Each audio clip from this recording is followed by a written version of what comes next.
মাঝে মধ্যে যখন সময় কম থাকবে আর টিফিনের খরচটা একটু কমাতে চান, তখন কিন্তু এই পদ্ধতিতে ময়দা ও বিভিন্ন সবজি দিয়ে মাখামাখি বা বেলাবেলির ঝামেলা ছাড়াই চটজলদি বানিয়ে ফেলতে পারেন সুস্বাদু টিফিনের এই রেসিপিটা। নমস্কার বন্ধুরা, ভাই বোনের হেসেল ঘরে সবাইকে স্বাগত। আজ আমি বানাবো মুখরোচক টিফিনের একটা রেসিপি। সন্ধেবেলা বা সকালে বাচ্চাদের স্কুলের টিফিনে স্বাস্থ্যকর এই রেসিপিটা অনায়াসে বানিয়ে ফেলতে পারেন। ভিডিওটি স্কিপ না করে পুরোটা দেখার অনুরোধ রইল। মুখরোচক টিফিনের এই রেসিপিটা বানানোর জন্য আমি এখানে নিচ্ছি একটা বাটির 2 বাটি ময়দা। 2 বাটি ময়দায় আমার 200 গ্রাম ময়দা হবে। নিয়ে নিলাম 2 বাটি।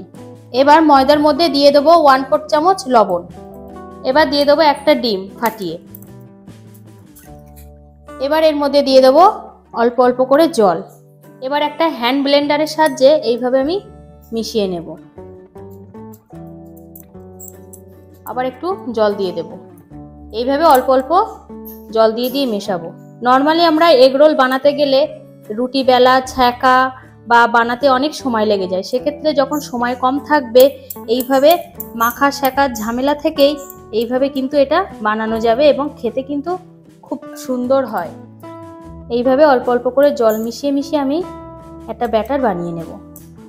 ময়দাটা আমি ভালোভাবে গুলে নিয়েছি, একটা ব্যাটার আমি করে নিয়েছি। ব্যাটারটা কতটা হালকা বা ঘন রেখেছি তা সেটা আমি আপনাদের একটা চামচের সাহায্যে দেখিয়ে দিচ্ছি।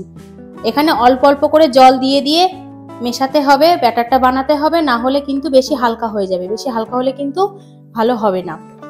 ব্যাটারটা আমার রেডি হয়ে গেছে। এবার রোলের ভেতরের পুরটা আমি বানাবো। তার জন্য একটা প্লেট নিয়ে নিলাম। এবার এই প্লেটে নিয়ে নেবো একটা বড় মাপের পেঁয়াজ কুচি, একটা মাঝারি সাইজের গাজর কুচি, সব আমি সরু সরু লম্বা লম্বা করে কেটে নিয়েছি। কিছুটা শসা কুচি, একটা বড় মাপের টমেটো কুচি, 2টো লঙ্কা কুচি। দিয়ে দেবো সামান্য একটু লবণ। টেস্টটাকে বাড়ানোর জন্য দিয়ে দেবো কিছুটা টমেটো কেচাপ। ভালোভাবে সব উপকরণগুলো মাখিয়ে নেব। সব উপকরণগুলো আমার ভালোভাবে মাখানো হয়ে গেছে। এবার আমি রান্নার পরের স্টেপে চলে যাব। গ্যাসে আমি ফ্রাইং প্যান বসিয়ে দিয়েছি। এবার এর মধ্যে দিয়ে দেবো 1 চামচ সাদা তেল। তেলটা ভালোভাবে প্যানের চারিদিকে ছড়িয়ে দেব। তেলটা গরম হয়ে গেছে। এবার আমি যে ময়দার ব্যাটারটা বানিয়েছিলাম তার মধ্যে থেকে 2 হাতা ব্যাটার আমি এই প্যানে দিয়ে দিলাম।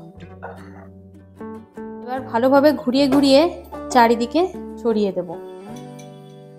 এক পিঠ ভাজা হয়ে গেছে, দেখুন উপরে কিন্তু কাঁচা ভাবটা আর নেই। এবার আমি এটা উল্টে দেব। এই পিঠও হালকা ভেজে নেব। নিচের পিঠটাও ভাজা হয়ে গেছে, আমি আবার একবার উল্টে দিলাম।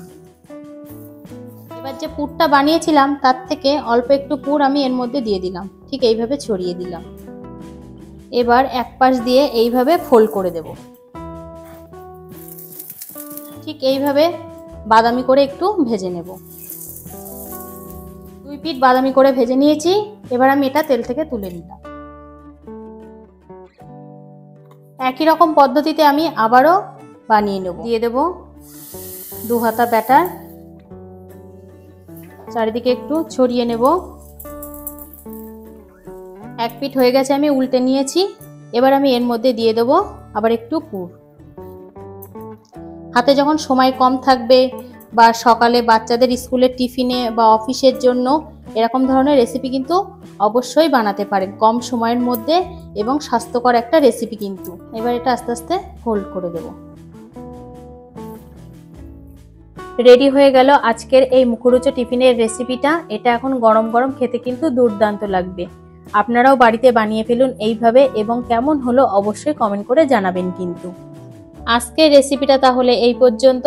যে সকল নতুন বন্ধু আমার ইউটিউব চ্যানেল থেকে দেখছেন তারা অবশ্যই চ্যানেলটিকে সাবস্ক্রাইব করে দেবেন, আর যে সকল বন্ধুরা ফেসবুক থেকে দেখছেন তারা অবশ্যই পেজটিকে ফলো করে দেবেন।